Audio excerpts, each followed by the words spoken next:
District Attorney is shaking up LA's criminal justice system. The I-Team's investigative reporter Eric Leonard joins us live right now with more on how some cases may be affected. Eric?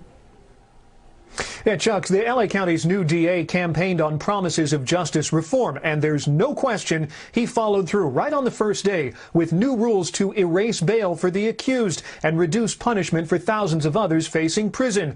But now some people whose lives have been impacted by criminal violence say the changes appear to go far beyond what voters understood. They say it's unfair.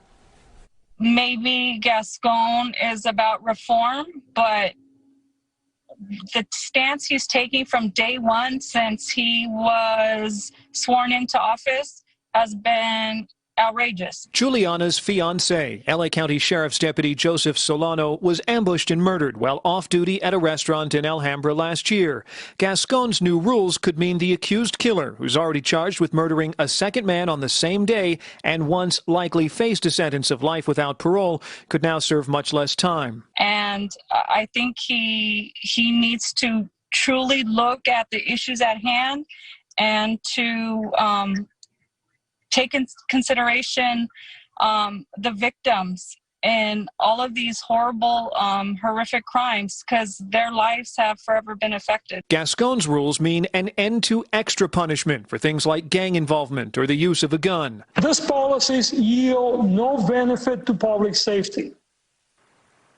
They undermine rehabilitation. Retired LA County prosecutor and former public defender Mark DeBow tells the I-Team those orders could conflict with state law or the court's rules for lawyers. I don't think they had a clue what this guy Gascon was going to do. He says voters may not have understood what Gascon planned to do and says justice reform should not take the form of blanket rules, especially since there is still a need for social programs to help those who will spend less time locked up. He thinks jail is harmful to the defendant.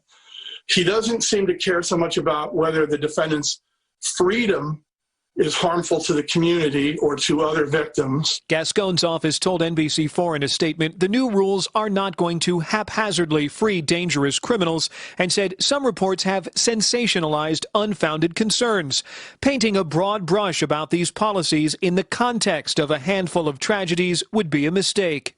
Nikhil Ramnani, the president of the LA County Public Defenders Union, says the criminal court system overpunished for years, and for the majority of people prosecuted, these changes make sense. If you do something bad, you need to be punished for it, that they should be given a fair chance when they get out. And I think that our past practices did not give people a fair chance. It put them in a cycle of recidivism and trauma.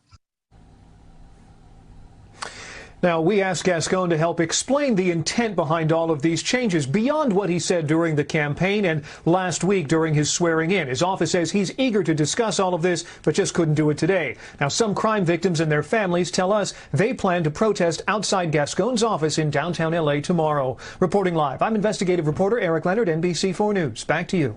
All right, Eric, thank you for that. Still